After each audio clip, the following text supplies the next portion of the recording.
Good evening, everyone. Thank you for joining us. We have all of our council members here in a quorum. Can you please join me and stand for the Pledge of Allegiance? I pledge allegiance to the flag.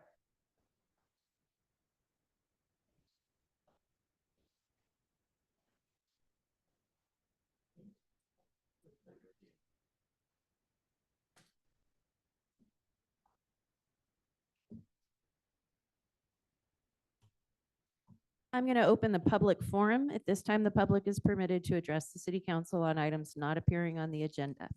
Comments may not exceed 5 minutes. In accordance with state law, however, no action or discussion may take place on any item not appearing on the posted agenda. The City Council may respond to statements made or questions asked, or may request staff to report back at a future meeting on the matter. Would anyone care to address the council on an item not on the agenda? Go ahead, sir. Do you want to? You need any help?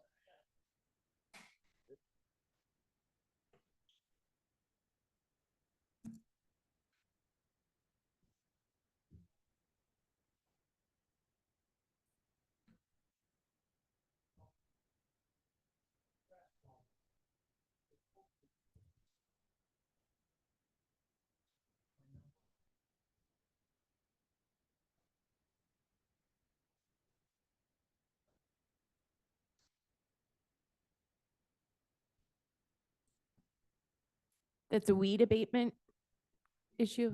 Yeah. That's on the agenda tonight. No, but this was a specific.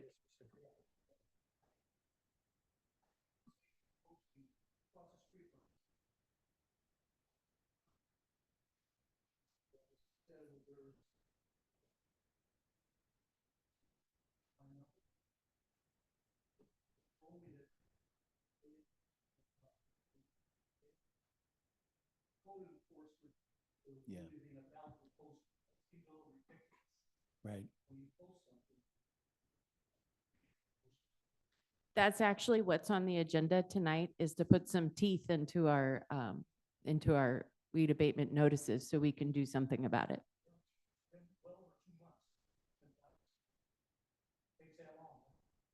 Well, it's on tonight's agenda, buddy, for the. I understand. Right.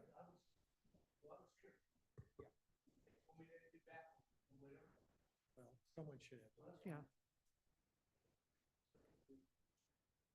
I was going to address it in Go council ahead. member comments, but because usually we have members of the public speak, but it's not a conversation. I think your property is in the county, and unfortunately the county doesn't do enforcement.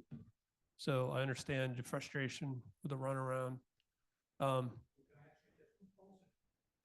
The fire district is, oh, I just assumed it was Sutter Creek Fire District because their territory doesn't align with the city limits, basically. Yeah.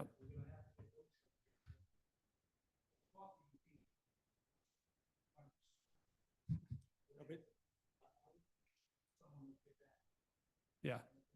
Unfortunately, another the county is actively enforcing, and you're right on this boundary with the city. So again, I understand the frustration, but that's what I found out. Yeah. It's true. Would anyone else care to address the council on an item not on the agenda?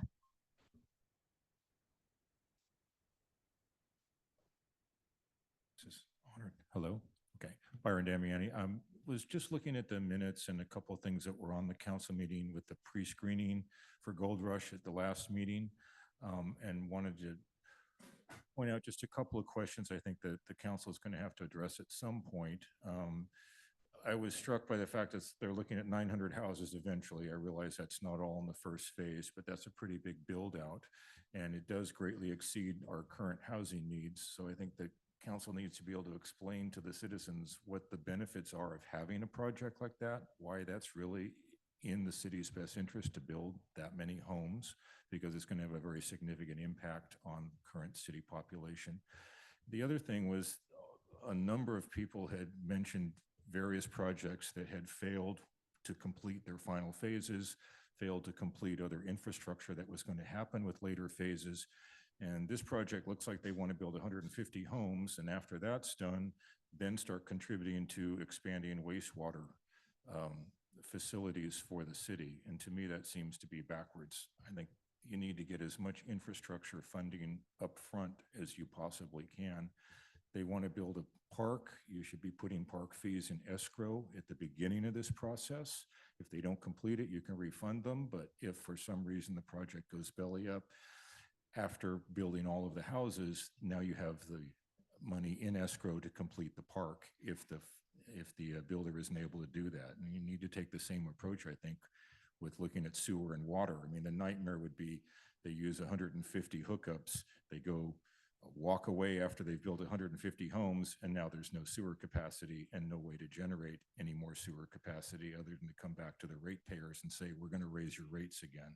And this year I've seen my water go up, my sewer go up, my garbage go up, and my insurance is going up. So those are just things I realize it's very early in the process, but things I think the council needs to consider going forward is to get as much money for infrastructure up front, because later phases just seem to never happen. And we've seen that over and over, not just in Sutter Creek, it's countywide. It's been project after project. Zinfandel up in Plymouth had the same issue with getting roads fixed in Plymouth, and they were never fixed because they never built the next phase. So just for the council's consideration. Thank you. Thank you, Byron. Anyone else? Pete Jensen, Sutter Creek. I'd like kind of address the same issue. With this new so-called project we're going to do is, what's the process? Where do we start? Where do we finish? And where's a map of the project? What's the timeline? How long is this going to take? When is the water treatment plant going to be built? We've just had a city council mini meetings a couple of months ago about the new tax. Our city manager there told us that it was going to be strictly for the water treatment plant. I sat here and listened to him. So did the rest of the room. Of course, when Proposition P came out, it was for other things other than the water treatment plant. So when is this stuff going to be taken care of in the right way and with some visibility so we know what's going on? The guy who's going to do this, what's his record? Has he finished projects? How many projects has he not finished? These are all questions that need to be answered before this goes forward, I feel. And if not, we need to do what we did before. We need to do an initiative process, and that costs everybody a lot of money. Thank you. Thank you. Anyone else care to address the council on an item not on tonight's agenda? Takes us to the city manager's report. Yeah, thank you.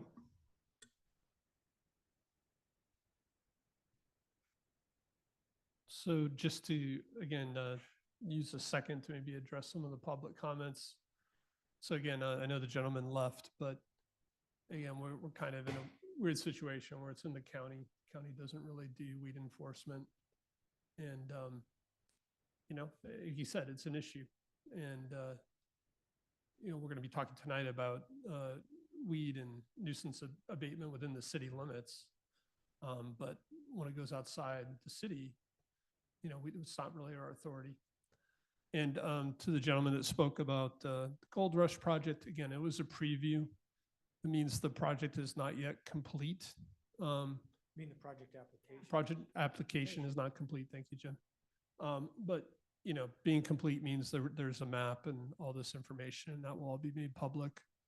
So I just wanted to make sure the whole point of having the pre-screening was to have a public meeting and make it generally known that the project is being worked on by the developer, so that when it does come to public meetings, you know, the public can participate fully. So that's where we are there. I don't know if you guys notice I change my photos every month. This one seems particularly appropriate today. So, you know, just some quick updates on our priorities. And I guess the last point was the Measure P measure cannot be used for wastewater. And I'm sorry if that was misunderstood. The wastewater fund is an enterprise fund, can only be paid for by ratepayer rates. The council would have to approve transferring general funds into the wastewater fund, but Measure P was really about road repair and other kinds of infrastructure, storm drains. So as part of Measure P, we have been putting together the oversight committee. We do have 7 applicants now, and we're in the process of vetting those. So I think we're in good shape. Thank you for everybody that volunteered. On the budget, we are. I'm sorry. Yeah, I'm sorry. This is not a I'm sorry, I Two misinterpreted. section. I meant Yeah, for the roads, not for the sewer. yeah. It's for the roads. That's fine. Yeah, we're continuing to work on our new software for finance and working on getting the payroll portion of that done. And again, the team's continuing to train. So I know you guys are probably tired of hearing these updates, but it is a big process and something we want to get right. On a lot of activity on the wastewater front. These are some photos. Staff took tours of a couple of different plants in the area. The one on the bottom is at the Chicken Ranch. It's a package treatment plant. They had the luxury of putting it actually inside of a building, which we probably won't do, but it was beautiful, stainless steel. These package plants are pre-made, and the companies that do them iterate the design over and over. So I think it's pretty cost effective. You get a lot of efficiencies. They're kind of like Lego blocks. There's still a lot of pieces of the plant that need to be wired up and go around kind of the package treatment process. But it's something that, we're continuing to follow up, get more information on. The one on the top there is the city of Lathrop, and they went through a lot of things that we're going through. They used to do land application. They now dispose into a creek. They are much bigger than we are and growing very rapidly. So their plant is much larger, but the operator of the plant and their head of public works shared a lot of great information with us, and it was a very interesting tour. In all of these plants, you see that computer screen. These modern plants, you can basically run them off an iPad, which is kind of interesting. Talking to some of the operators, if they get an alert in the middle of the night, they can often fix it from home. Continuing on with the wastewater, we are talking to multiple firms, kind of giving them background on our situation. We're asking 2 firms to provide kind of a more detailed assessment up front on their own nickel. And they are doing that, looking at our site, looking at our conditions. We're also in the process. Tom, how much more detail are they going to be providing? What? I think it will actually, it will be information that will allow them to respond to a request for qualifications, I think in much more detail. And again, all of this is towards figuring out if they're going to be in our budget or not, basically. So part of that is this next bullet point too, we've been working with the water board on some of the water balance issues, but we're going to start a discussion with them just to tell them some of the background of what we've been working on. And we think that'll be viewed very positively as they look at new permits for everybody in the county, essentially. And then tonight, or actually this week with ARSA, we're preparing to issue an RFP to fix the Henderson Reservoir, which again, that's been delayed for multiple years because of excessive water in the reservoir, as well as not having the funds. But we're getting everything lined up so that we'd be able to do it probably this August when we get the water down. And then we're also preparing to issue an RFP for I&I repairs. So Dan and I have both been spending a lot of time on the wastewater front the last couple of weeks since our last meeting. On the economic development front, we're continuing to have a discussion with ACTC about past improvements and how that's going to impact a potential application for this 150 homes in Gold Rush. And then we still haven't heard whether we got awarded that grant for economic development. Apparently they are finalizing that March 21st. Will you be discussing or talking about at the end of the packet about the letter from that you sent to Mr. Gedney and the I response wasn't from going the to go into developer? detail. I mean, Okay, just as it relates. I mean, if you to have the- questions, this Okay. is a good point right now if you have questions about it.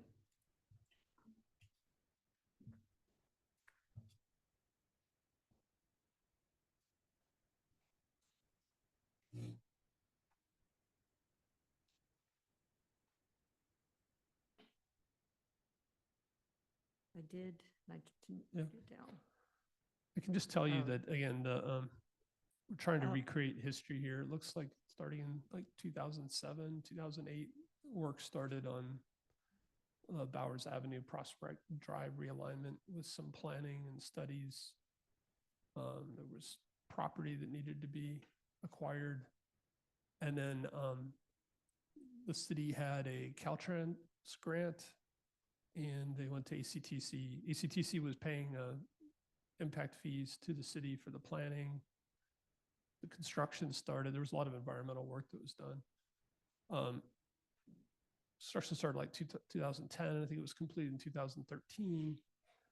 And then somewhere around there towards the end, the gold rush started to happen. And then ACTC annual reports started to say that this money was supposed to be repaid back. So we're having a conversation with ACTC. There's no loan documentation. There's no payment terms from the city to them. Have we gotten a response back from ACTC regarding Well, I think the the letter ACTC, that you sent to Mr. well, that was Gedney? for the board meeting. They talked about it, and we're having another discussion with them later this week. Okay. So, and again, a lot of this is pretty old history. None of us were there at the time, including John Gedney, and so we're trying to figure out who owes what to whom at this point. And then just a couple other updates. There was a fire last Thursday night. It was contained pretty quickly. We had pretty high winds. It was started on a stove, and the fire department knocked it down very quickly. It could have been, especially with those winds, could have been much more dire situation. I'm happy to announce that we have hired a new city clerk who's starting this Wednesday. Also hired a administrative project lead. And then we have tentative acceptance for an account clerk, part-time position. So that will leave us with one opening, which is we're still recruiting for a police officer. We're going to be down an officer starting next week. So there's the remaining 4 officers are going to be doing 4 hours of overtime each to cover for that. Is that a permanent leave that, when you say we're going to be down one, is that a permanent? Yeah, we had an officer who transferred to another agency or accepted a role at another agency. And then the Public Works team has been doing a really good job of vegetation cleanup around town. Hope you guys have seen some of that on Sutter Hill Road, on the bottom of Sutter Hill Road, as well as up at Eureka Mine. Yep. Yeah. And then I've been talking to the Arts Council. We're going to have 2 concerts in Sutter Creek this summer, sponsored by them. I think they're going to have a total of 10 all around the county. And I'll steal Julia's thunder. She's going to say it later, but the ACRA board, approved funding for the Bryson bathroom out of impact fees. But this is the old fund, so it needs to go to the county supervisors before it's fully approved. And then the newer impact fees, the ACRA board can approve directly. So Let us know if any of us need to help with that when it goes to the Board of Supervisors. yeah, I mean, I think it's good for I all of think you it's- guys to yeah. talk to them now. So. And then in terms of community events, so Behind the Cellar Door, it's coming up next weekend. And then we have the Earth Day race on April 19th, and then the Great Duck Race on the 26th. Maybe some of the ducks will do the Earth Day race to get in shape. I'm not sure if that's planned. And then we have Trash Treasures on May 24th. And then in terms of your agendas, there were several changes. I talked to each of you that pulled the item off consent. So there will be an updated draft of the pool contract at your next meeting. We're also, that meeting is probably going to be mostly finance oriented. We will should have the long range financial forecast and budget updates. And then the, these RFPs that we've been talking about will be coming to you as well. And then I mentioned it before, but at this point, I'd like to cancel the May 5th meeting. Just put that on your calendars. Yep, that's it. I have a question about one of the correspondence emails to the one from Robin Peters with regard to the grading. And he mentioned that the grading included in the slide presentation is mass grading. And his assertion is that that is not consistent with the GRRSP, which I sort of looked up, so I don't know what that exactly means. And for this portion of the specific plan, so I'm just wondering what your thought is on Yeah. that. I mean, that was one of the issues that we flagged at the pre-screening. So GRR is Gold Rush Ranch. But we talked about the grading and The it's- SP is the specific plan. yeah, so the plan seems to be a little inconsistent in that in that plan, the higher density housing is in this area, you know, with homes close together. And then at the same time, it was a portions of it, not the whole thing, were limited with restricted grading. And it seems hard to do both. So that's where we were talking about the tree plan and understanding which trees they were going to remove. So the approval, the specific plan calls for the grading you just spoke of? It calls for restricted grading, Restricted, but it okay. also calls for a lot of houses there. And I think the restricted grading also appears in other parts of the plan where it makes a lot more sense on larger lots. So we just think there's a conflict in the plan, like you can't really do both at the same time. So we are flagging it as an issue, but there's really not a resolution. And then the other question I had was with regard to the sign on the other side of town that will point to the shops out of town. Are we still doing that? Do you have a photo of that or the, Yeah, we do. okay, I can show it to you sometime. can we, okay, I'll catch up with I you. think you Thank guys saw it, but it was probably like a year ago. So, Okay, yeah. yeah, thank you. I had a quick question on the I&I, and I don't know if I should wait till, Dan, if you're going to talk later about that. But you mentioned it, that an RFP is coming up for a lot of the I&I work. And I was wondering if that work, specifically where you're going to make the improvements, was informed by these meters that you put in recently? Or was this something that was informed by something else? I mean, No. it is an item, right, tonight? Is it not in yet later on? Yeah. Yeah, oh, yeah, that's right. Yeah, it's on consent, so I don't know if Yeah, Oh. if go- we want go to ahead. talk about it. Talk about it now. Yeah, go ahead. Sure. Yeah, so these are more of maintenance or sanitary sewer overflow issues that we've had for a long time. Okay. So this is kind of the top topic items that we've had in our history. Okay. We're actually getting briefed on Wednesday from the results of the I&I flow meters. Yeah. And then we're figuring once we have these done, then next year we'll come back and start the full, the ones that are more targeted because of the flow meters. Okay. But just through experience, then you know these are issues that need to be solved now. Yeah, a couple of them are because of like, we've gone out there 3 times this year already. A couple of them are very hard to get to. And so it takes us extra hours to go out there and do the maintenance of them. And some of them we just can't clean. We've done it so much that we're down to like a pinhole size. And we know that that's just an accident waiting to happen. So we're trying to clear those out before we move on to the next step. Thank you. I appreciate that. On that same topic, someone had asked me at one point, were we sure that no one was pumping like a sump pump into the sewer system? Is there any way to know that or to advise people not to do that? The sump pumps usually go out into the street, so, but no, there is no way to know whether they're doing that or not. Hopefully we'll figure out whether we have excessive flows in the basin, and then we'll be able to target that area, and then we can walk around and kind of see The next step of the flow meters is after you get the basins that are the highest level, then you go back out there with the flow meters, and then you can kind of target each main. So you can get very specific if you need to. You know, you wouldn't do that in, you know, up the hill, but in downtown, you might want to go to specific mains to figure out if that one's higher than the other ones. You'll be able to see relatively if one's higher than the other. And so that might be because of a sump pump. And then we'd have to investigate that individually.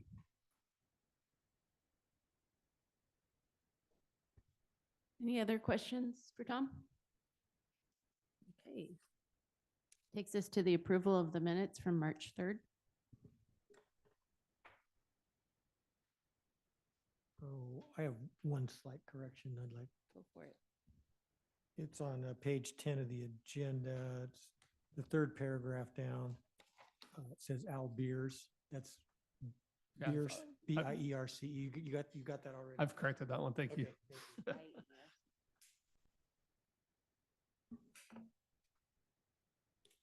Any other corrections? Otherwise, I'll hear a motion. I move that we accept the minutes as, with the correction. A second? All in favor? Aye. Aye. Okay.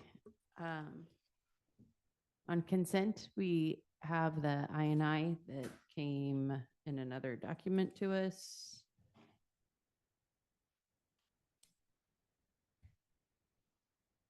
Dan just briefed us on it. Did we have, so I'd hear a motion to approve the consent agenda or? Yeah, I'd move to approve if nobody else has any questions on the council. I second.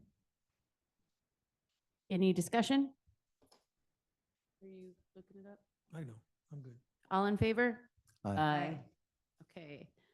Administrative agenda, we have a resolution authorizing the city manager to sign the wastewater engineering agreement. Yeah, so for a long time, I guess Gary Gio has been our wastewater engineer. He's wanted to retire for some time. He's effectively been retired. So we've been looking for a replacement. We've worked with Hydro Sciences. They've done our master plan. They know our system very well. And Dan and I talked about it, and we started working with them on the water board, water balance issues, and that project's gone very well. So we would like to have them come on to be our new wastewater engineer. Bill Slunter's the partner there, but he also has more junior staff, and he's been sensitive to costs and hours and trying to put kind of the right person on the job. So again, they've been primarily doing ARSA work, but as we move forward with a wastewater treatment plan, we really want an engineer to be an advocate for the city and help us talk to these construction firms and design firms. So happy to answer any questions. Well, it's nice to be able to have the availability of someone who knows us, and knows Yeah. the ins and outs. Couple of questions with the contract. Is this a one-year contract that ends in June 26th? It's kind of an ongoing, similar to what we do with WGA, but So- for wastewater. Do we see a prediction of how many years this may, or is it ad nauseum? I mean, it's till- kind of it's an hourly based contract. So even when we're not doing a construction project, we need a wastewater engineer. And again, the hours just go way down. So it's um, just a year by year then? Yeah, So it's at the kind end of, of, it says until June 26th. So prior to that, then we would discuss extending it for another year or? I thought it renewed automatically. I need to double check that. We've brought back the WGA and Yeah, but not every year. Right? no, I don't think so. And I feel like Hague Brook too, but it's not annually. Do we have an estimate about what it would cost on an annual basis? So again, it will vary.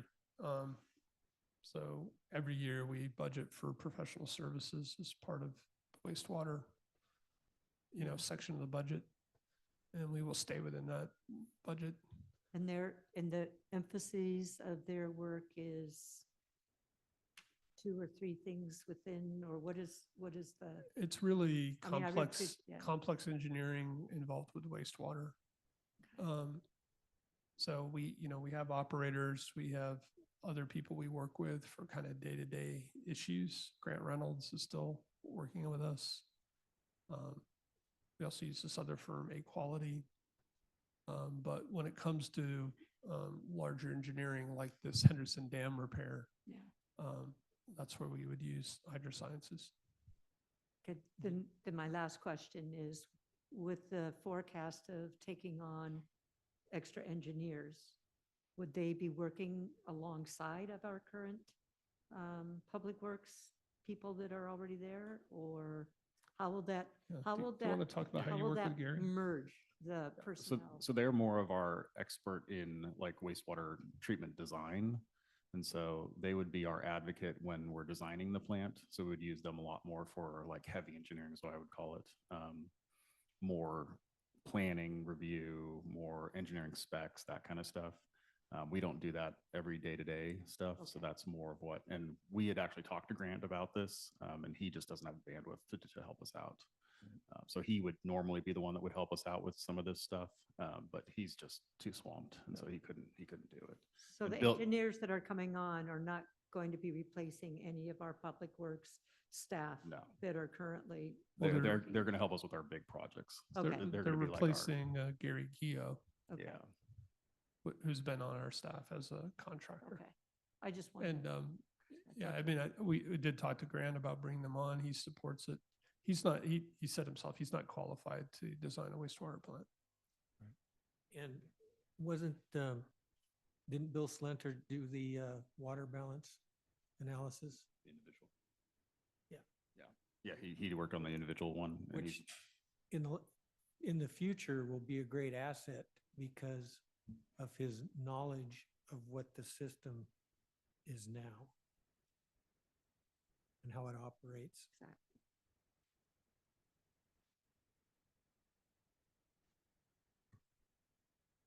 Anybody else? No, it looked really good. I mean, I'm glad we were able to get those guys for the reasons Jim was talking about also in particular. I just had one point, I guess, rather than a question. So since we're looking at a design build option or, considering design build, I appreciated how you pointed out that these guys will be the city's advocate in that process, analyzing what they're presenting to us. How will that be? Will that be different because of the design build process than what Gary has done for us in the past? I mean, is this going to be? Well, Gary hasn't really, he hasn't really helped us out with the design before like that. Yeah, it's so big. So he's helped us out with like design of the Henderson underdrain. So we had a couple meetings to transfer over that kind of knowledge. Yeah, it'll be different because the project is just longer and bigger than anything we've done before. And that's what I would say. The public have any comments or questions on this item?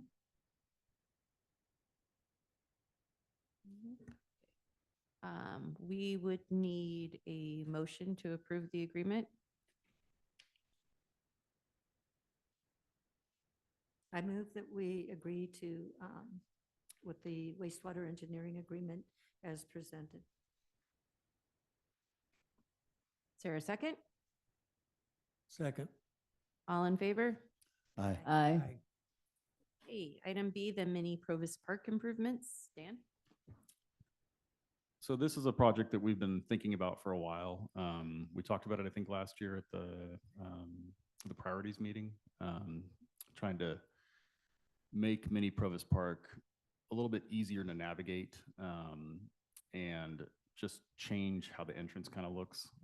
Right now, the problems that we're having with the park is that all the DG up at the top, kind of right behind here, is sliding down. It's kind of due to erosion and stuff like that. We had talked about using pavers to put in there. When we started looking at pavers, the price was just triple the amount of what we thought it was going to be. So we've decided to go with like a stabilizer with the DG. It's very cheap. It's porous, so it'll let water go through. So we're just kind of bringing this design to show you guys what we're thinking. We're going to put a small concrete path down from the top to the to where the bathrooms are. Right now, when you walk out of the bathrooms and you try to go to the park, you walk into the fountain that doesn't work and the benches. So we're going to take all that out. We're going to put in a new fountain.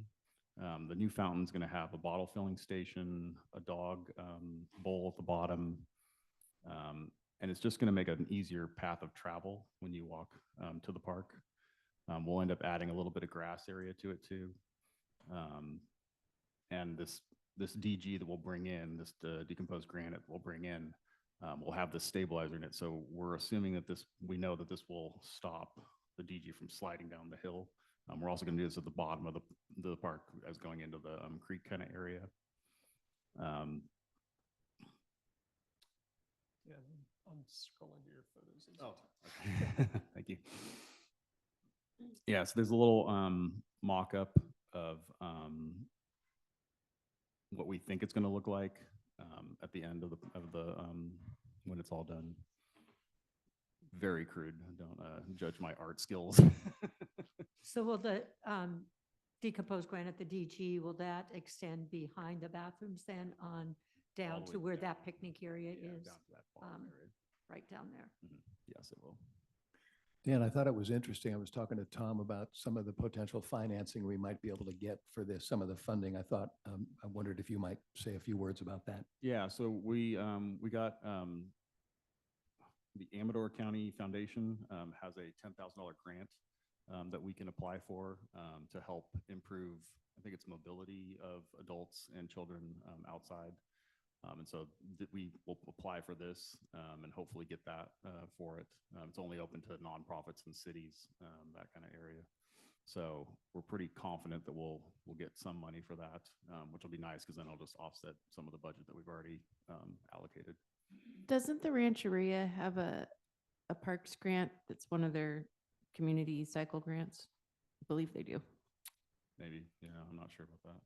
I think that's worth we- looking into, yeah. Yeah, we could definitely. I look know into they that. haven't. Yeah, okay.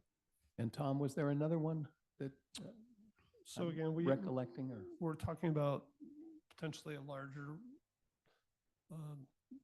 working with a woman who raised money for disabled kids, but that would be beyond this. This is a small project to fix immediate problems. Which again, it's kind of premature, but there would be like surfaces that wheelchairs could go on, and it would actually impact the playground itself. Yeah, we're kind of hoping that would replace the chips out there, make one of those rubberized surfaces. That's what we're hoping Good. for. Those are very expensive. I have a question on the specifics of the drinking fountain. What's it made out of? Is that like the actual one you're wanting? Or Yeah, that actually is the one. I what's took it off. made out of? I don't know. I'd have to look at the manufacturer and see what they made it out of. It looks like it's some kind of plastic composite. It looks kind of like that. Yeah. Yeah, because I was thinking I think it's a great idea. I love the multiple and being able to fill your water bottle, but because it's so big, I think that we could maybe do better aesthetically. And also plastic doesn't could age paint very well. We could paint it. Well, just doing a rough search, there are some ones that are a little more artistically and prettier. Yeah. So, yeah, I'll shoot think- some ideas. Yeah. I was gonna say, I think we were just kind of looking at the cheapest option. So. Yeah, obviously but there's yeah, a we- budget constraint, but I don't, plastic doesn't tend to, once, like, it I gets think dirty it's supposed to faster. resemble like a granite. I think the picture's kind of bad there. I'm sure Yeah. that's what it's supposed. I think that's what it's supposed to look like. Well, anyway, I'll look into it. Yeah, great. But yeah, thank you. That was Just like, great. I think Yeah, that'd be awesome. durability is going to be a concern because of the use. So I think something above a minimum grade, construction material. Yeah. Something above that, I think would be worth the extra money. Mhm. Yeah, and the heat and plastic just tends to corrode Yeah. faster. Anyway, just No, a thought. totally. Agreed. I think that also satisfies, I know that In the past, we had talked about taking away or replacing the area down right below Tom's office, and putting in, I think, like a gazebo or something like that, something that will attract people. I think something, a service as small as that, I think is an attraction, and especially I think it's important that we provide the better improved mobility access for the park. You Yeah. can't bring your dog there. Yeah, I think it's pretty hard if you park up here and are trying to walk down, so Correct. I think it'd be much better to have an easier path of travel is what I I'm think it's a kind of. great idea. It's still pretty steep, and we're not going to do anything to address that. It right? is pretty steep, yeah. Yeah. Did the public have any questions on the mini Provost Park improvements? Yep. Thank you. My name's Barbara You can Combs, pull it down. and I live on California Drive. I may have missed something, but is the area where the picnic tables are by the creek a part of the park? No, No. we're talking about more up here on the top. But Kinda is like from that considered part of the park? I guess you could Yeah. call it part of the park, yeah. You haven't been given you haven't been giving any consideration to it, kind of cleaning that area up? We have, it's just not part of this project. I see. Yeah, it would be a different Okay. project. All right. But yeah, there have been a lot of ideas that we've talked about for making that better. We've talked about a fitness area and It's kind of a scruffy, pad for stuff, yeah. but then I didn't know because of the water levels, sometimes it may be a problem. That is a little bit, that's a concern. Yeah. Okay, Yeah. thank you. There used to be a bunch of trees down there and it was a lot more friendly looking. So that's been Trees part of the are okay. conversation. Yeah. It was pretty.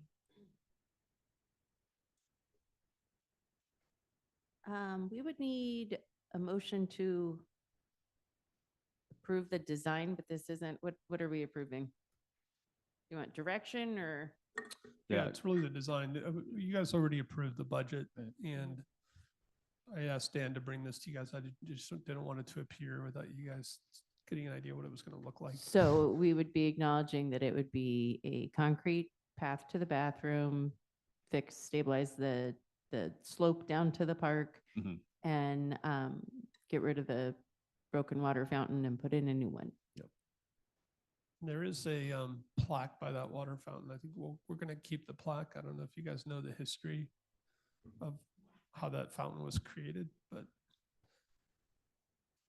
I know it hasn't worked in like 15 years. I think the old fountain from in front of the auditorium is at the sewer plant still. Yeah. Yeah. Mhm. If nothing else, I'll hear a motion. I would go ahead and move to approve the park design improvements for Mini Provost Park. Is there a second? But before we go on to that, did we want to look at other water fountains or just leave it to the Oh, I'll- discretion? Give direction. I think that Susan was going to send down some, and assuming that you're willing to look at that. Yeah. and Talk about Okay. if it's, if it's not too much more money. Yeah. Maybe exactly. we could I'll- make it- I'll look at other options. Yeah. I mean, that was just kind of my first Appreciate stab that. at it, so. Could I just speak a minute to the fountain? Sure. It's a rotocast granite and it's pretty durable and hard. And they're about $3,000. And to go to a stainless, which would be a comparable item, it would be double the price of $6,000 or something like that. So the one you were talking about, you thought was plastic. It's actually more of a granite style. Thank you. Thank you. Yeah, we're actually trying to find contact information for the person with the plaque. So if anybody knows who that is or any information. I know someone to ask. Okay. I'll hook That'd be you up with great. that. Yeah, thank you. We need a Okay, so we sec- had a motion and a second. I think we had a second. I don't think we have- Nope, we had a motion on the table. Is there a second? I'll second it. All in favor? Aye. Aye. Aye. Okay, C, the update to the weed and nuisance ordinance. yeah, so I think tonight, this is really to get your feedback. I think I just got one slide here I was going to share with you guys. And so you know, um, Derek and I have been talking about this, and Derek looked at some other cities and put this together. I think, you know, this is both a weed and a nuisance ordinance, so I think we should talk about our definitions a little bit. I did talk to Dominic, our fire chief today. You know, he suggested looking at things like brush as well as trees, clearing trees up to a certain level, like 10 feet, in addition to weeds. You know, I think the Jackson ordinance requires grass to be mowed between 2 to 4 inches. And some of this is what's in our ordinance, and some of it is how we operate. And so I'm not sure it's in the Jackson ordinance, but I have talked to like how they manage it, and you know, they kind of wait if it goes over like 12 inches, and they start to consider it an issue, right? And they've developed some rules and things for how to manage. And if you guys remember, we did talk about this last year, I think in the fall, and you know, right now we have a weed ordinance without much teeth to it. The goal here would still be to encourage people to comply. It's not to go out and issue a lot of fines. And as we talked about, we don't have the budget to go out and clean people's yards either. So even with the passage of this ordinance, we will create some budgeted fund, and we will probably operate on a complaint basis, and for the worst offenders up into the amount of money that we have allocated. That money will be paid back, but it will go into the property tax lien, and it will take us about a year to get it back. So, you know, don't expect us to go out and enforce this 100% in the first year. It's just, we can't afford to do that. A couple other comments. You know, I think in this ordinance, it's fairly strict conditions. Again, talking to Dominic, he's going to share, I guess, what they inspect on, which is a little bit less onerous. One of these is the 0 to 5 clear space around properties. Some cities require that to be dirt or gravel with nothing there. You know, Dominic's suggesting that we don't, you know, make people pull out their rose bushes and things, as long as they maintain it, take care of it. Insurance companies may come back and say, no, you got to take them out. But that'll be, you know, on the insurance side. You know, the other one is there was some stuff in there about cultivated grasses and pasture land. I kind of like what Jackson did there, which was basically consider it not a nuisance, and that the fire chief would determine if there needs to be a fire break around pasture land. This ordinance, the way it was written, I think it actually may require the removal of some pasture land. And there was some stuff in there about the city paying them a loss of that. I'm thinking specifically on that, and I had made some notes here about the Powder House area up on Gopher Flat. The Rancheria owns that property and then leases it out for grazing. So would that be affected by Again, I think this and having to? I think this is up for you guys to talk about how you want to see this policy and how rigorous.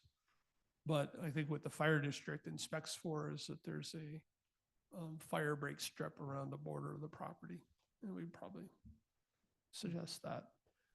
And then there's the question of the whole appeal process and how many steps you want, and how many days. And again, in Jackson's case, they give multiple warnings. They try to get people to cooperate. When they finally do issue an enforcement ticket, the person has 10 days to appeal.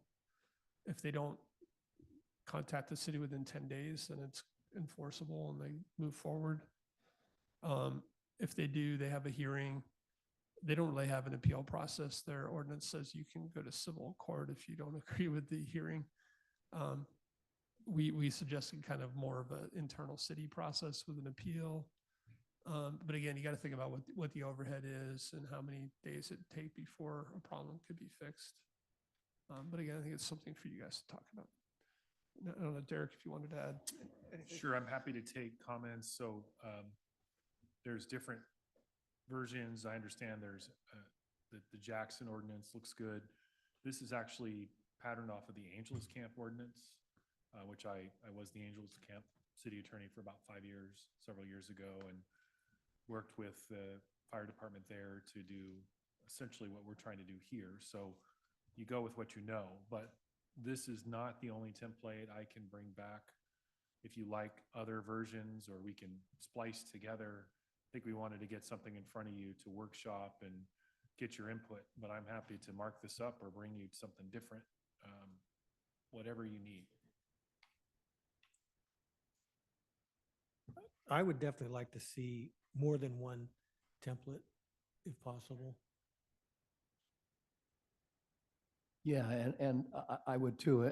I did send Derek and Tom a bunch of thoughts about this just when I got it, because I had some time to really look at it.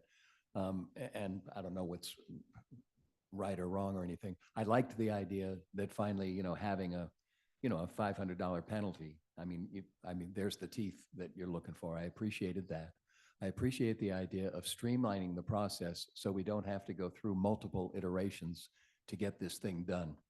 I understand that, you probably wouldn't want to go originally with registered mail and then you got 15 days to do it. And if you don't do it, you're SOL. I don't think we need to be that tough, but multiple iterations, I think, is a mistake for all the reasons, Tom, you mentioned, including overhead from the city. But just, like getting it cleaned up and consolidated. The issues on pasture land and that kind of thing, I think, what Dominic was talking about, just some kind of perimeter is a safe way to go. You don't want to get into people's business, and we don't have the money to go out there and cut Which it. they have done. I know in the past Yeah. that they put in a unplowed strip Yeah, behind the exactly. homes. Yeah, it can be done. It's a reasonable thing to do.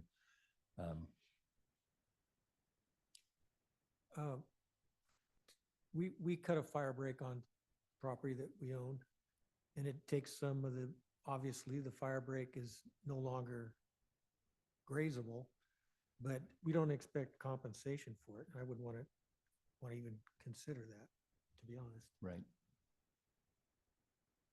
Yeah, I think I'm the I'm more not sure what specific you I'm not guys sure can be. what circumstances are that where you would require to compensate Yeah. for someone creating a safe fire break.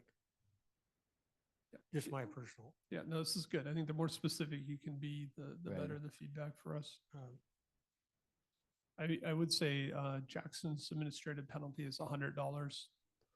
I don't know if you guys think 500 is too high, or, and the goal here is to get people to comply, not to. Right. There's a lot at risk. So I don't think $500 is too much. There's a lot at risk.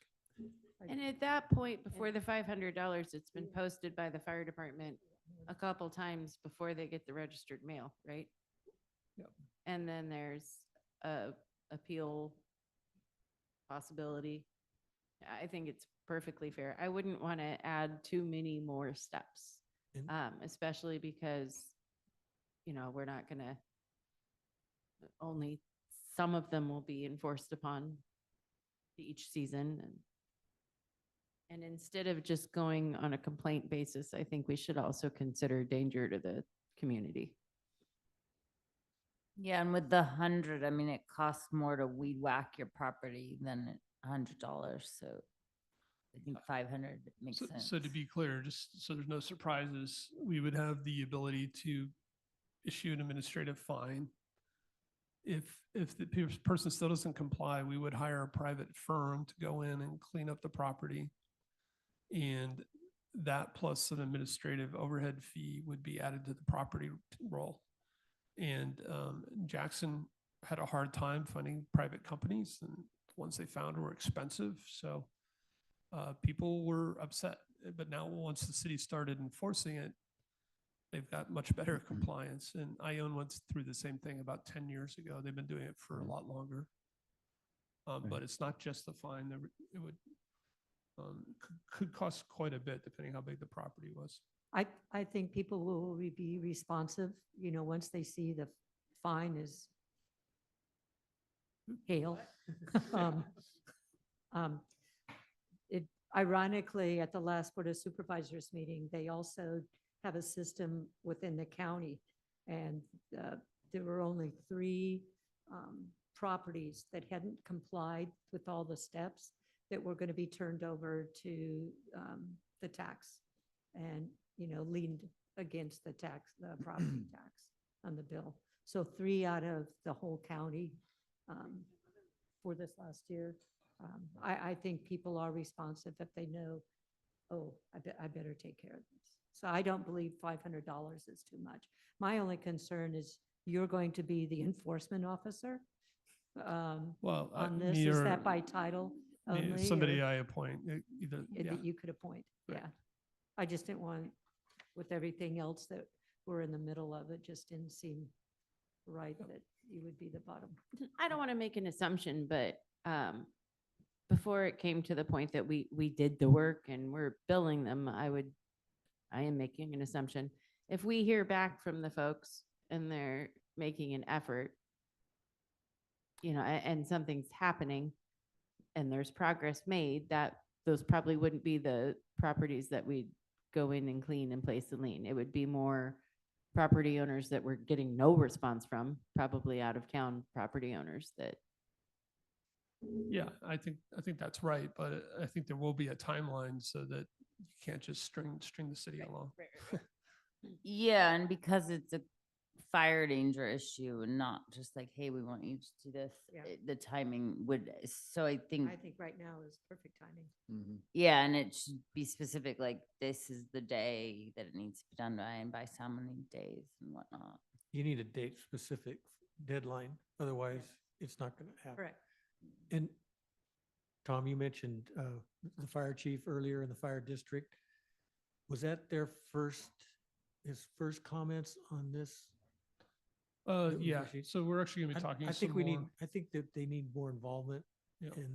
in drafting this because they're the ones that are posting and actually have more expertise in fire fuel mitigation than anybody on our staff.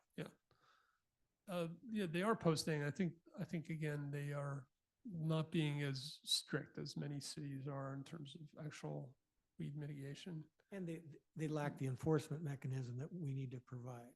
Right.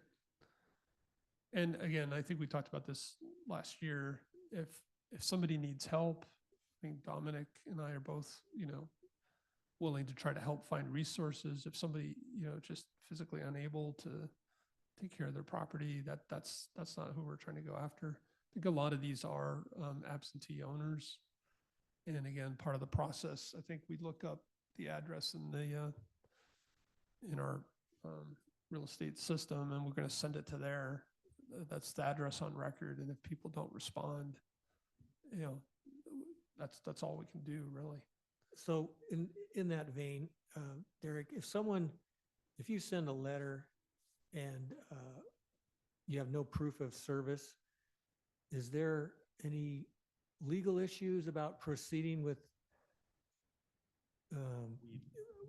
doing the work and then putting the lien on? Can we end up stubbing our toe and not getting paid because of a technicality like no proof of service? Yeah, we would definitely want to address, we would want to keep a proof of service. Because yeah. the ordinance, the draft ordinance that we got here tonight, it says, I'm sorry, I have it right here, had it. Oh, it says, failure of any owner or any party concerned to receive a notice shall not affect the validity of any proceeding taken if the procedure for service of notice has been followed. Correct. Yes. So You- that sounds like you could go forward without proof of service. Well, we would mail, we would do other things. So if someone just decides they see something, City of Sutter Creek, don't open it and throw it in the trash. Right, And there's court cases that talk about that. okay, that's where yeah, I'm wondering. Are yeah. we gonna be okay there? Yeah, if someone sticks their head in the sand and sees something from the city, And they It's- just and then you say- pretend, you know. It's like somebody you're will- throwing your jury Yeah, duty exactly, notice away. exactly, yeah.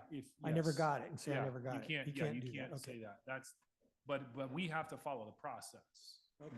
We can't just Okay. show up and like mow their lawn. I mean, But certified mail.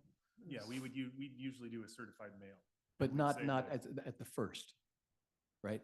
I mean, let's talk about that for a minute. So there's a first notification that you have 15 So, days. no- That's not certified? No, that is. So Yeah, again, the ordinance is picking up at the point where warnings and everything have failed. So we would be mailing that official notice that Okay, you've had like things posted on your property 3 times by the fire department. There's been no okay. change. then this needs really to be cleaned up to Yeah. clarify that, because that's not clear. Yeah. That, right from it doesn't say certified mail in the first paragraph of delivery. Okay. It just doesn't say that. So if that's our intent, we just need to get really clear about that. It's fine with me and it makes sense. I support it. But let's get this cleaned up. And then the other thing I just want to bring up again, and I think, Tom, you mentioned this. You're talking about at some point, the city hiring someone or taking on the job to go do this work. And we're going to budget X dollars a year to be able to do that. And we're going to do that work up till that amount, not beyond. Right? Right. So do we need to, we've talked about 20,000 bucks. Is that something we need to contemplate tonight and give you direction on? I don't think so. I think, again, we need to bring back an ordinance for first reading and then a second reading. Fair enough. And then we're Yes. probably going to be into the next budget year. So. Good. yeah. Thank you. Are there issues legally with like going on people's land without their? You'd have to get what's response? called an abatement warrant. So we'd actually have to go to court, there's an administrative process we go through. So we'd have to take care of that. We can't just walk onto someone's property and, mow, weed whack and. That's not what this ordinance says. Well, but I mean, that's a process that would be added on top of this. That's a legal, once we gain entry, that's something we have to do. Right. So there's the operational process. It's not spelled out 100% in the ordinance. Well, and that's clear in the staff report. It says that the police and fire department, where are we here? Are staff's discussing with the police and fire department the operational details of this. They Okay. just need an ordinance to hold people to comply to. That's our part of this. Not Okay. all of the process would, necessarily be in the ordinance. The ordinance would set out Just- the minimum legal requirements and the basics, but, like how you actually go about doing it would. We got to put some teeth into it, and Yeah. then you guys will figure out how the Correct. work is done. Thank you. And then will the court notify them as well? Yeah, I see it. Operation. No, the abatement is what we call an ex parte process. So they've been given their notice, they've refused, so we go to court. The court will look like it's an administrative abatement warrant, looks at the papers and says, go ahead and do it, issues an abatement warrant, we take that and we do the work. Okay. It's a pretty streamlined process. Yes. That's what I was worried about. It's an easy process. If we could sometimes- simplify that so it's clear for us to be able to communicate to clear to others. We will be able to communicate that, for sure.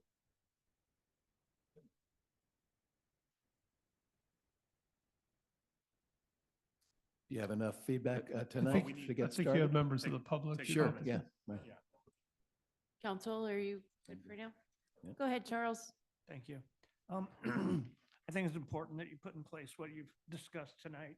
But further from that, as far as a year ago, I spoke with Dominic, and at that point in time, his idea was to mitigate these issues with fire hazards on a year-round basis. It's obvious as you drive around town that there are some people that just do not comply, and it becomes more of an educational issue. So I think that's something that would be well worth focusing in on, because you can take care of the snake before it bites you. Because like you've discussed here, there's a lot of ramifications going through all this other stuff. But if you take care of it ahead of time and some education, these people know that you're serious, then I don't even think it would get to that point where they have a fire issue or you have to go after them and try and collect fees and go through all that other rigmarole, because it's very timely and it's Yeah. dollar consuming and it absorbs. Yeah, that's really the last thing you want to do, is to have to get to that point. Exactly. It yeah. consumes a lot of hours. Thank you. Thanks, Charles. I think you're right. We just need to have something in place, though, to reference back. Barbara Combs again. It isn't clear to me, maybe you understand how you will recoup the cost and the fines that might be imposed on these people, short of a lien, which may not be much, incentive. And then the other question I have has to do with jurisdiction over a couple of pieces of property. The school down by Spanish and Sutter I own, that corner is a mess of, dried up, dead trees, limbs, grass, leaves, all kinds of stuff. I don't know if you have any jurisdiction over that property, given it's school. And also at the top of California Drive, Erickson Ranch is there, and some of the houses abut the ranch lands, and the grass comes right up to their fence line. And that fence line isn't that far from some of the houses. I just wondered if you had any jurisdiction on that land too, to do anything. What? Yeah, Erickson Ranch. So that would be Yeah, that's probably a good question. So suppose I'm not expecting an answer immediately. If someone's backyard backs up to the city limit and the fire hazard is on the other side, outside the city, can we have any mechanism or means to create a fire break between the outside the city limits? Because Erickson Ranch isn't in the city limits. I'm sorry, you're, If the hazard is So outside our this city is, limits. I mean, we're getting on specifics here. I'm and getting real Yeah. specific. Yeah, I just wanted to but- think about it. I'm not expecting an okay, answer. yeah, I'm. So, I'm- but for instance, though, If right? the backyard backs up to the city limit, and on the other side there's a cattle fence and then grazing land. And there really should, so you've got a fire hazard, but the land is not inside the city limits. Then you got to work with the county, or I guess, maybe, I don't know. What he's talking about specifically, Derek, too, is, it as the bypass mitigation property. Remember that we went through Right. years ago? That's Erickson Yes. Ranch. So it's not part of the city, but that whole neighborhood goes right up to it. Well, I mean, if it's their law, but if it's their properties on city property, even though it backs up to county property or non-city property, it's still a public issue and it's still within our jurisdiction. Okay. Which so- part, the county land? If they're backing up to county land, but it's their property line is the City limit. city limit, we Yeah. can enforce in their backyard. Sure. So we the, can't Their go in- backyard. Even but though, not even in though the it's city. protecting county property, because it's still a fire hazard I that think it's the could. other way around. They want the county Yeah. probably to We protect the can't city. enforce on the county, though. No, no, Okay. no. Does that answer your question? No, Ooh, That's not in the city, so. You would have to um, do your backyard along the fence line, in your own yard, create a barrier. But Yeah. we may be able to work with a county agency to do that.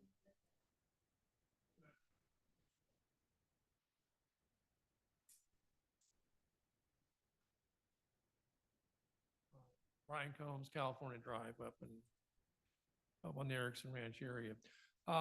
The neighbors up there every year go crazy because there's this giant weed wall up against their backyards.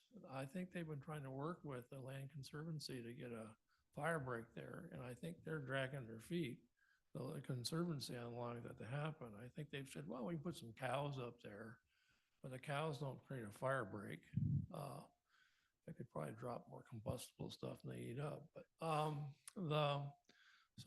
that's an interesting issue because the best thing to do with that would be to drag a 12-foot bulldozer along the fence line. That'd be a done end of it. But how do you get the city has no power to make that happen? Do you have any jurisdiction over the Land Conservancy and their fire breaks? It's a long fire line and it's public access.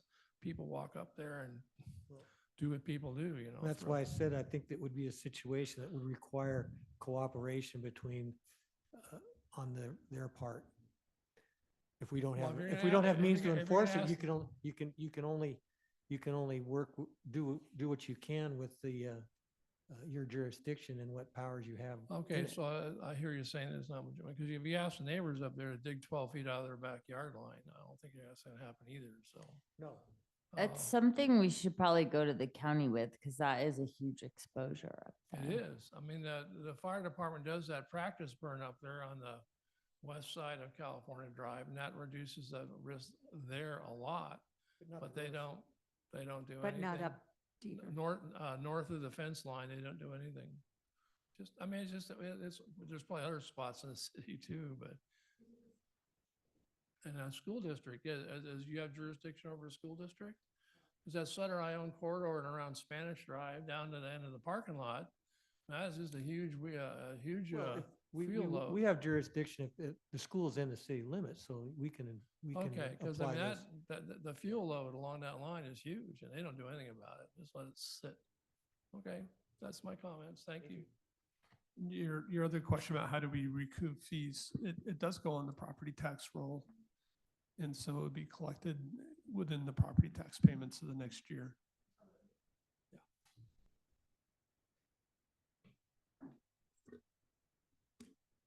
Okay, yep.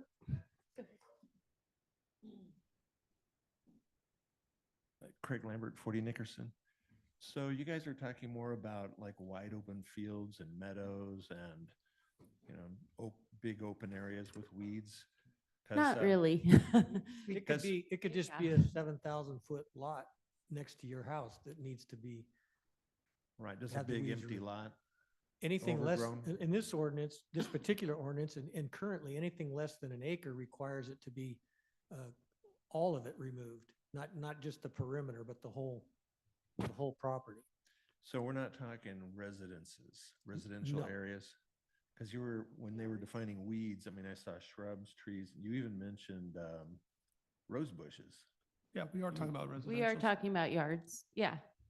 Well, You need to mow your yard to yeah, I mean, certain height. if your front lawn got 2 feet tall of dry grass, then it would be, then that could be Right. subject to being tagged for abatement. Well, and it's the same, the fire department, lucky you must not have gotten a tag. Good on ya. But the fire department has forever gone through with their tags annually and it's residential.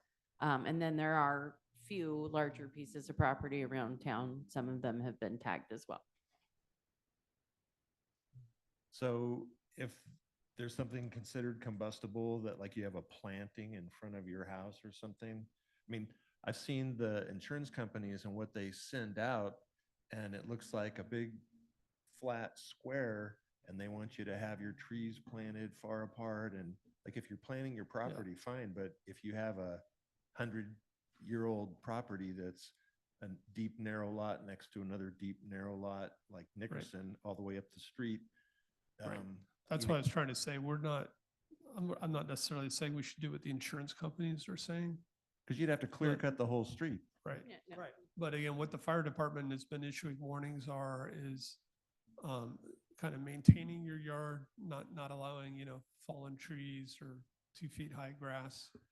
So I think most people would be fine. Most people are fine. Every year I think we've given out around 30 warnings or the fire district has. In all the history to date, they've never required a tree removal or shrubs, as far as I know. Right. It's all about grass and weeds. And trimming. Well, Yeah, dead. no, dead. something dead laying down, then that would, if it's laying in the lot, then you'd have to clear it, yes. But I mean, they've never required someone to cut down a tree because, as far as I know. It's defined in here. It defines nuisance as weed, grass, dead trees, lumber, rubbish, refuse, junk, trash, debris, garbage, waste material. All right. So it's not your landscaping. Yeah, Yeah. yeah. Because when you look at it from the insurance company, it's like you need to get all your Oh, landscaping I had to out. cut down 2 but- trees on a house because it was overhanging the eave of the house. Right. So, but they have a hammer. They were gonna cancel my insurance, so, Yeah. but. Well, see, so- that's what concerned me because you guys were mostly talking about hammers and the size of the hammer. And I would say more on citizen education. So if they're, I don't know how you put stuff out there, but I think most people want to, I have a safe neighborhood. and I be- think I agree with you. I think you're correct. Yeah, but because you then, gotta- because you then if gotta you got have a little- educated and then you flaunted it, then the hammer came. It's like, That's- well, yeah. they told me. Right, exactly. I agree. Yeah, that's it. Thanks. And again, every year, there's about 30 notices, and a lot of these are, I think, absentee landowners where the empty lot's completely overgrown. Nobody's taking care of it. So those are the situations we're trying to find. All right, so again, if you guys have any more specific detailed feedback, Derek and I will go back and make revisions. Yeah, just one other comment. You might want to talk with Dominic on dates, because I know some years that we got late rain, like if you've weed whacked your whole yard, then you have to do it again. So he might have some insight on the dates that work best.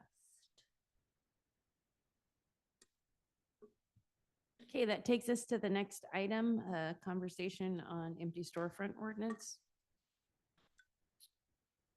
Yeah, this item is even more up for discussion. I gave you guys the sample ordinance from Nevada City.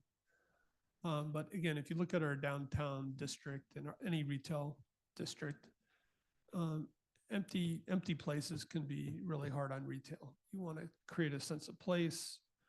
And, this ordinance that they passed required, if there's an empty building, they require a window display and you can't just like paper over the windows, or you can't have just a cavernous empty space. And it also requires the property owners to like paint their buildings and keep the appearance up. So I brought this to you guys just for feedback to see if you thought this was something you would want to see here. If you had comments or things you'd want to tweak if we were going to move in that direction. I have one question and clarification on, it's on the page 5 or page 54. Vacant storefront buildings and updated window displays. It said, except in as far as windows are painted or otherwise covered with displayed, windows shall be cleaned and maintained. And then in the next section, owner shall submit pictures in this showing updated window displays. So my question is, and this was brought up to me as well, can a vacant store owner just black out, just paint the windows? There's nothing, It says no. Yeah, Uh, no. if there's, Previous location. Right, it does say no, but then the next sentence is, it's a little ambiguous. So if and when we get to this, we just want to make sure it's, once again, it's clear it's and clear. not ambiguous. Is this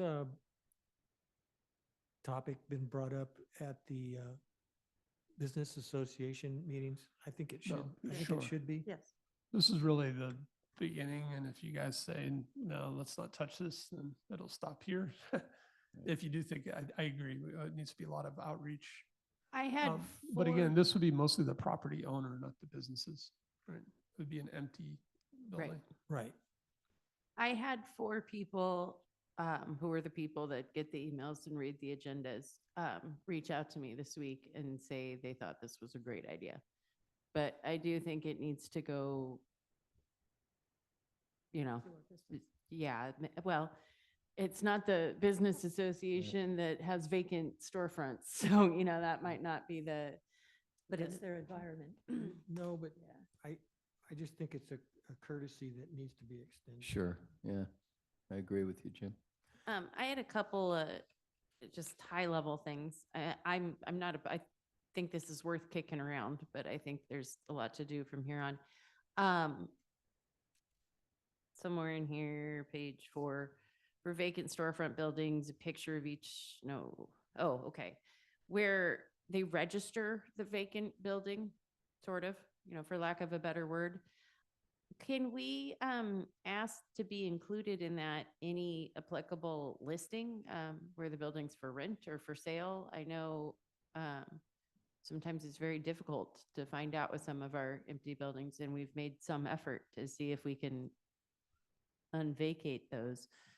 That would be helpful to know. And then I guess my other concern was if we're requiring to paint their buildings and keep it up, if we're talking about Main Street, you know, that's no small feat. People who have very vibrant businesses still aren't able to get up there and paint those old buildings and fix the banisters. And, you know, it's not an easy thing. So that might be difficult to enforce. But something, certainly the windows and the plants and keeping in communication with the city, I think would be very positive. And then I also couldn't remember, in lieu of parking fees, that goes with a business license, right? So I'm sorry, say it again. Or Oh, in lieu parking of fees. parking fees, so there's no license on these empty buildings. So we're not Right. collecting anything from them at this point to, you know, help maintain Main Street Right. as much as we do. In here, it mentions a monitoring fee. Owner of a vacant building shall cause it to be inspected at least weekly for compliance with the maintenance standards of this chapter. So my question would be, it would be inspected by whom? And then it's followed up with upon payment of the monitoring fee provided in this chapter. So if someone has an empty building, do they have to pay for it to be monitored? As you were leading and kind of referring to, I believe? I So I'm I not clear didn't about that. read this for the details because I don't, this isn't our draft ordinance. No, but Yeah, I'm I just- think it was just the idea of if this is a direction we want to go, and I would like to look into it. I guess what I was trying to say is I think that one of the positives that would come out of this, besides window displays and a little sprucing up, is there would be correspondence between at least the city and the property owners. And I think even our last conversation, when we were talking about nuisance abatement, you know, just having a line of conversation with especially some of our out of town, what do we call, not vacant property owners or remote property owners, you know, will help alleviate some of these issues. I agree. I think just weighing in general terms, I think it's a good idea for Sutter Creek. I mean, obviously, we're historic downtown. It matters what the buildings look like. It matters if they're empty for year after year. It really does matter. So I appreciate the energy moving down this road. I think doing it thoughtfully, engaging people, but I absolutely think something like this ought to be done and would support moving forward. So certainly going to the business association, talking to them about it. But again, I think if a property owner maintains their building, they'll like it. And if they don't, they won't like it. Of course. So, yeah. So it's, you know, and, you know, pick your battles and all that stuff. But, you know, we're a struggling little city. And one of the struggles we have are a lot of vacancies. And, you know, sometimes the buildings aren't looking so sharp. And again, it matters when people come to this town. They really appreciate the vibrancy and the beauty of it. And as that starts to decline, so will our town. And I think that we should do everything within our power to try to hold that up, you know, without absolutely infringing on, you know, property rights and all that kind of business. I appreciate property rights, but at the same time, you're downtown historic Sutter Creek, and it matters. I think another group to talk to besides the business association might be some of the realtors. Seems much more in their realm. Sure, yeah. Just some A outreach. lot of them do property management too for commercial. Right. Yeah. Did anyone in the public want to comment on this item?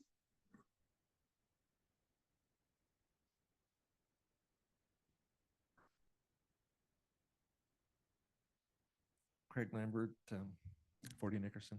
So historic towns, they do have an ordinance, and you can design it as, you know, detailed or as general as you want, but that the businesses would need to keep up their appearance you could, some minimal level, because you're right, if the town is looking sad and run down, and if the property owner is far away and all they care about is if they get the rent check every month, and they don't care what it looks like, there needs to be a way to have them put some pride in their building. I mean, paint is not that expensive, and maybe they need to do more than paint, but the minimum would be, paint and that it looks presentable. Because I'm very proud of our little town, and I think the more the businesses look good, visitors that come, they want to come back. And I think that benefits all the businesses, and it's positive energy, and it's a positive loop. And the opposite is true too. If it's starting to look like, you see an empty storefront and this building is needing paint badly, it cycles things in that direction too. So I'm just surprised that there isn't a minimum standard that needs to be kept up. That's all. It is kind of interesting because we have very strict and specific design standards Or on our Main Street. To do anything in the historic Main Street, it's very specific. We have a whole committee that goes over it. But we don't have anything on the books to not do something on Main Street. So that's what this would be creating. And there, you mentioned that towns have it. A lot of them do. At this point, we don't, but that's what we're discussing adding.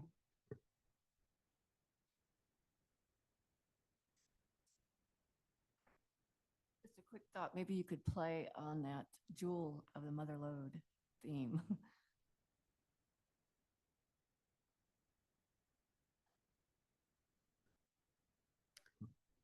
Do you have what you need from us, Tom? I guess the last thing would be like, where does this rank on in terms of priorities for you guys? It's a good Compared like to- background project, but Yeah. Yeah. I mean, yes, that's my opinion. Would it be helpful to staff or worth it to, I don't think we can do it tonight because it's not agendized as that, but appoint some of us on an ad hoc basis to, I don't muddle think through so. I this? think it's mostly legal work, and again, doesn't seem super urgent, but you guys think it's important, so we'll work on it and just bring it back. I think it's a Yeah. direction we'd all like to go. But I think Yeah. especially just on the edge of coming up to a busy, our busy summer season, would be Yeah, nice I to would- see I would, some yeah, minimum, at least start in place. I would definitely put it below the fire fuel mitigation issues. Yeah, for sure. And I remember hearing something about Elk Grove did something like this, and they actually were able to find grant money to help fix up the downtown, because some of those old buildings that are in need of paint, it actually could be a huge bill to get it to that, and they are starting to look kind of tatty. I think, I hear that we don't want to drop everything and get this done right now. And at the same time, it concerns me to just have it so wide open. I wonder if the council would be willing to weigh in on, well, by what time, by what month, in how many months, in how many years, in how many days, would you like to see a draft? I mean, what are you guys thinking? Well, Because I wouldn't be comfortable waiting a year. No. Sure, but rather than you guys do that, why don't I come back next meeting? I'll just give you an update. I mean, Okay, I just want to make sure that it you're feels not. like it may Yeah. be, 6 months or something. It's not going to happen Mhm. next month. And again, you wanted to do outreach, and so Right. it's going to take a little while. we can start the outreach now. It was like enforcement night. I think that, as long as everybody continues to talk about the fact that we're going to be able to enforce on some of our weed abatement, and we're And discussing. I do the- see some activity. It seems like a couple of buildings that have been empty may not be empty much longer, which Good. would also maybe impact. the Do we have urgency. any Good. language in our this guidelines for our historical section of town that we could kind of springboard, at least to get started, maybe before we put through a formal ordinance, that we maybe I mean, already most of have that- some language, we just need to enforce that? No, most of that's for construction, right? So an existing building, you're not required to, As you know, far as construct something on it, cleanliness and- right? Okay. Um, And again, I was generally. just hoping there was some language that we could Yeah. start pulling out and then lean in on that first. Well, and then I'm kind of confused how we would require window displays because not everyone's artistic. Like not everyone can make like what are we Yeah. asking I for? mean, a Like lot of cities do is- this. You have a display in the window, even if the building's empty. And the build, that display may not change. You're not forced to rent your space. It just has to look good.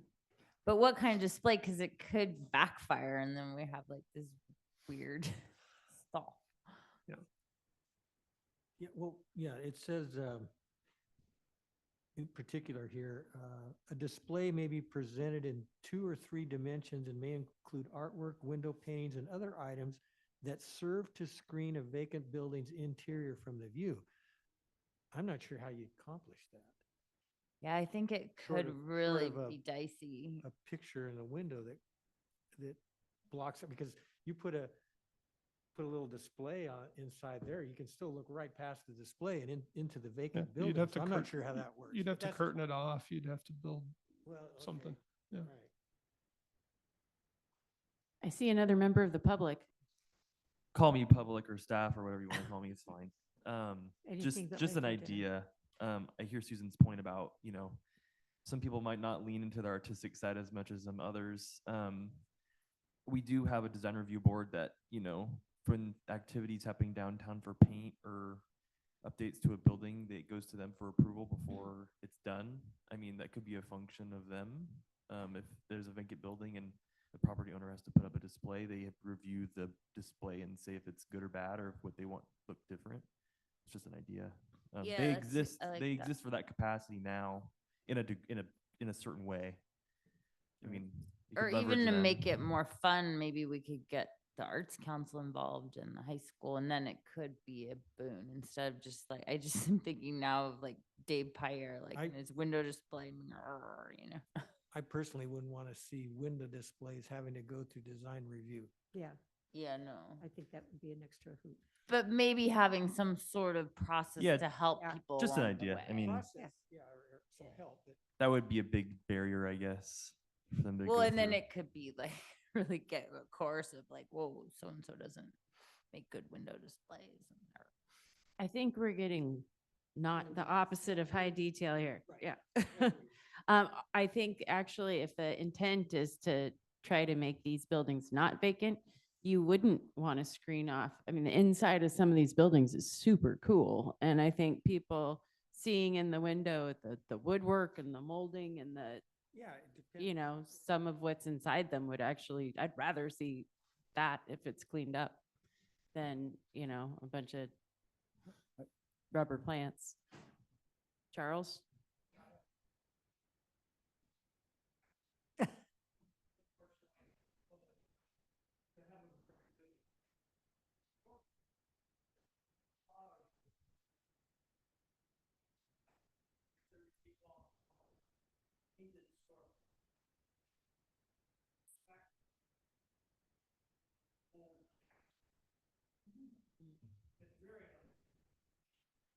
Is it like painted windows? Painted windows? I know, but is it glass? Where- that where we is paint this the at? inside? Okay, you're painted windows, okay. Well, a storefront doesn't necessarily mean windows. It could be bricks or something, okay. Okay. Okay. Well, that wouldn't pass design and review. We already have that, yeah. So Claire, to your point, I think we are in a bunch of detail here that isn't what we need to be doing tonight, but it's important because just in this conversation, I'm thinking about your comment a minute ago, we could start outreach now. I'm not sure we start any outreach now. There's a lot of unanswered questions. I'm not sure we just don't want to cool our jets for a minute, let Tom and the staff work on some things before we start talking about something we're not quite sure what it's going to be yet. It makes people nervous, potentially, just throwing that out there. I think it's a good point. Yeah, and I would suggest if you guys go to other towns, there'll be a closed business. That'll be an enclosed window. It may show some products, but there's no business there. It's just a window display. Right. So, Okay. Go to Union Square. yeah, or the Palladia. They're all closed, but they have displays in the window. A lot of. Okay, are we good? Thank you. Mayor and council member reports. Dan, I'm okay, thank you. Julia. Yes, let me find my notes. Okay, we'll skip you for now while you look. Jim. No, but I'm glad, I appreciate the, how the furniture was rearranged and I like it. I think it's an improvement. Susan? Although I'd maybe like to see the chairs more parallel with the back wall, so they're, what do you guys think? You're okay, you can see, you feel, okay. You're connected a little bit, all right, great. That's what I wanted to hear, thank you. Susan? No. Julia? Yes. Two reports. One, we had a lengthy ACRA meeting. One is the Nexus Fees project for the Bryson Park was accepted.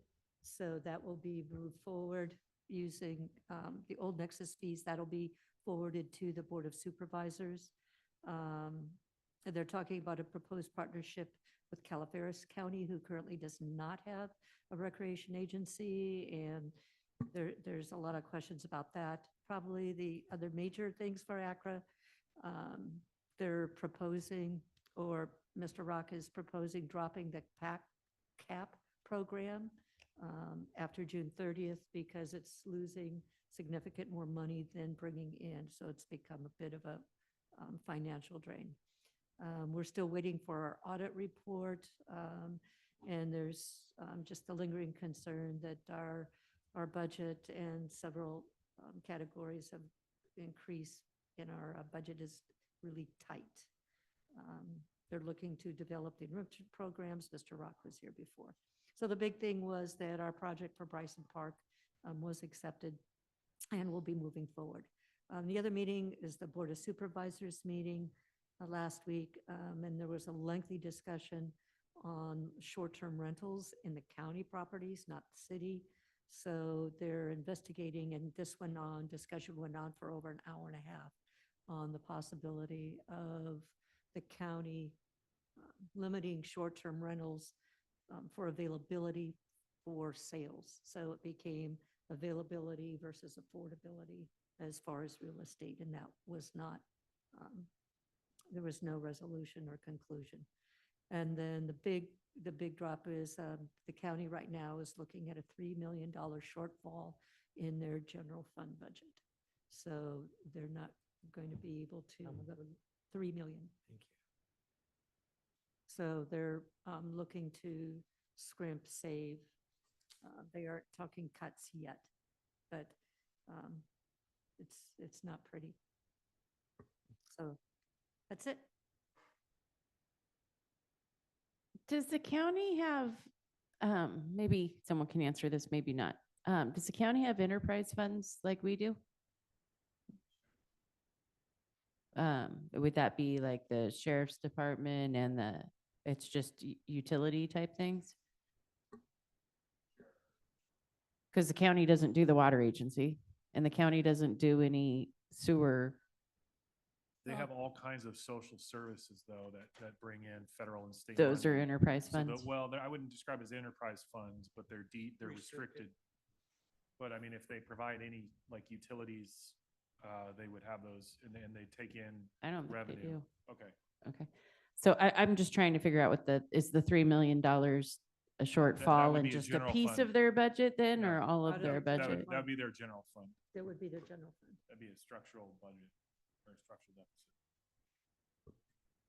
deficit. City attorney's report, I have no report. future agenda items. We gave them a bunch already, I think. I have a couple. Okay. I will get a rough draft of the tree ordinance that I've been working on, and then I also would like to discuss a dark skies sort of ordinance for further developments to contain light pollution. There's just different sorts of lighting you can require so that, because if we do put as many homes as we're thinking about up on that hill, it'll, add a lot of light pollution. I think that would be to our detriment. And there's easy ways around it. Are you working on a tree ordinance, Susan, or I thought we were gonna try to get some people together and plant a couple trees? Yeah, I'm working on that. And I'm also working on an ordinance to protect the current trees. Anybody else? I have one, and I don't know it's here. I probably should talk to Tom or Dan. You know, it really struck me when you were talking about there is a plaque by the water fountain. Nobody knows what it is. So I started thinking plaques. The Sutter Creek big plaque that's up by our sign and by the Daffodil Center, up on the kind of vacant side of the hill. Is there been any discussion on relocating that so it can be actually seen and visited? People can't really access that from the parking lot because of the traffic. And I think it's important enough that we look at maybe moving that rock plaque, the Sutter Creek rock plaque, to someplace that's more visible and a center part of foot traffic. The Are you one that talking was about the a book year- sign? Yeah, that's what I said. The book sign? The book? is The that what book you're talking sign, about? by the book sign? The John When you Sutter say book a sign? rock, At the Campbell's property, not at the Yeah, up by gateway, right Campbell's, up yeah, here. just down by Okay. Campbell's property. The monument, that's been about a year old, that monument. It was That's just been put about- there. Okay, Yeah. And the book Sorry. sign, the foundation just had redone. no, the sign I think is good. I think it's which one the are you rock talking and the about now? plaque. Is it in Miners Bend? No, it's No. across the street, across the highway or. It's not by the highway book anymore. sign. Oh. And that was Yeah. placed there by the Native Sons of the Golden Yes. West, and it's on, I believe it's on Jeff Campbell's property. Yeah. So I It like is the- on Jeff's property because when we had to remember, we took the book sign down for like be- a year and a half to paint it and then put it back up. So I'm sorry, what's the request? The rock with the plaque, the Sutter Creek, be put in a better foot traffic Okay. area where it can But it actually would be be up to the Native appreciated. Sons and Jeff Campbell, it sounds like. Would that, I'll talk to Jeff. Yeah. okay. I'll ask Jeff about it. Well, so who owns actually the rock or the plaque on there then? Jeff Campbell provided the rock and the Oh. placement of it, and the Native Sons purchased the plaque. Okay. I just think it would be appreciated more in a more visible, walkable. Yeah, area. you got to get out of your car and walk up there and look at it. 'cause Well, yeah, and there's parking for what, 3 there in that pullout? Right. So I just think it's significant enough for other people to appreciate. You had a lot of information reports. I think we covered a lot of it, but if you guys. Any had questions on any of the information correspondence? I don't have any questions. I just have one, I think, positive comment on regarding the city treasurer's report. It always on the bottom on page 56 of our packet, it always gives the total number, a recap of city treasury, and then compares it to a total the last month. And those are just two figures I kind of keep track of and kind of follow. And it seems over since November, the difference between our year ago has gone almost by 50% has been reduced, which I think is a good sign. Instead of having significantly less money than a year ago, we just have a little less money. So I think kudos to our staff, Mason, for I think minding our P's and Q's and bringing us and keeping us in financial health. Thank you. Anybody else? Okay, we are adjourned. Thank you. Happy St. Patrick's Day. You are green.